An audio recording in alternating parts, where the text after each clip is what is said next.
Hey guys, welcome to everything. ఈరోజు బాదంతో salted బాదంని అయితే తయారు చేసుకుంటున్నానండి. మనకి నార్మల్ బాదం బయట దొరుకుతూ ఉంటుంది కదా మార్కెట్లో, దాన్ని తెచ్చి నేను సాల్ట్ బాదంని అయితే ప్రిపేర్ చేసుకుంటున్నాను.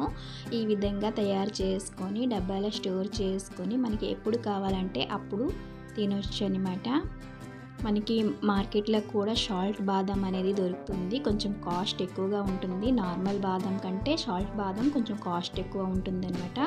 అందుకని చెప్పేసి నేను ఇంట్లోనే సాల్ట్ బాదంని ఏ విధంగా ప్రిపేర్ చేసేసుకోవాలో చూపించబోతున్నాను. చూసేయండి, చాలా సింపుల్ అండి. నార్మల్ బాదంని అయితే నేను తీసుకున్నాను. ఇక్కడ చూస్తున్నారు కదా, ఈ బాదంని ఒక బౌల్లో వేసేసుకొని, ఇప్పుడు ఒక చిన్న బౌల్ తీసుకొని 1/2 టేబుల్ స్పూన్ ఉప్పు, అందులో కొంచెం నీరుని వేసుకొని ఉప్పు అంతా కరిగించేసుకొని ఈ ఉప్పు నీళ్ళని ఈ బాదంలో వేసేసుకొని చక్కగా అన్ని పలుకులకి పట్టేటట్టుగా కలిపేసుకోండి. ఈ విధంగా కలుపుకున్న తర్వాత దీనిపైన మూత అనేది పెట్టేసి ఒక 10-15 నిమిషాల పాటు పక్కన పెట్టేసేయండి.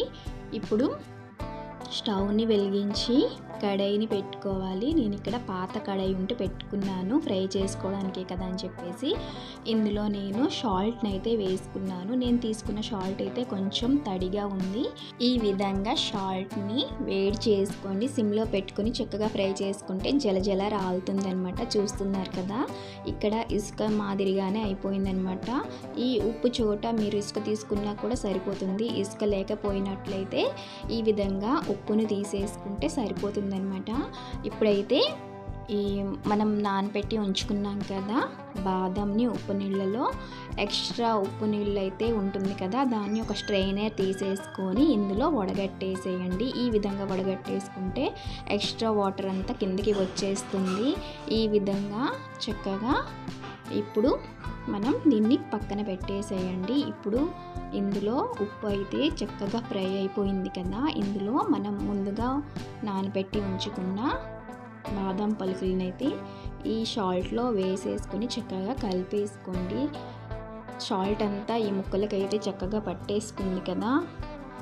ఈ సాల్ట్ అంతా పట్టేసిన సాల్ట్ అంతా చక్కగా వేడికి అయితే డ్రై అయిపోతుంది, బయటికి అంతా వచ్చేస్తుంది అనమాట. మనం పీనట్స్ని ఏ విధంగా, అదేనండి పల్లీలను ఏ విధంగా ఫ్రై చేసుకుంటామో సిమ్లో పెట్టుకొని స్లోగా చక్కగా మనం పల్లీలను ఏ విధంగా ఫ్రై చేసుకుంటామో ఆ విధంగా అయితే ఫ్రై చేసేసుకోవాలి. బాదం పలుకులు అయితే చక్కగా మనం పల్లీలను వేయించేటప్పుడు సౌండ్ ఏ విధంగా వస్తుందో ఇది కూడా అదే సౌండ్ వస్తుంది అనమాట.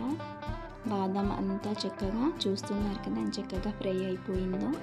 ఈ విధంగా పలుకులకైతే పగుళ్ళులా వచ్చినట్టయితే చక్కగా దోరగా ఫ్రై అయిపోయినట్టేని మనం ఒకటి చల్లారియాక తింటే తెలుస్తుంది అనమాట ఫ్రై అయిందో లేదో అని చెప్పేసి.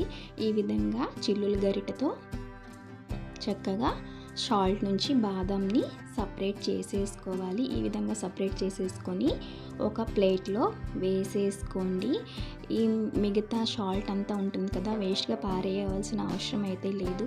మనం ఇంకా ఎప్పుడైనా ఫ్రై చేసుకోవాలి అనుకుంటే అప్పుడు మళ్ళీ ఈ ఉప్పుని చల్లార్చినాక డబ్బాలో స్టోర్ చేసుకుంటే మనకి ఎప్పుడు కావాలంటే అప్పుడు మనం ఆ సాల్ట్ని యూజ్ చేసుకోవచ్చు.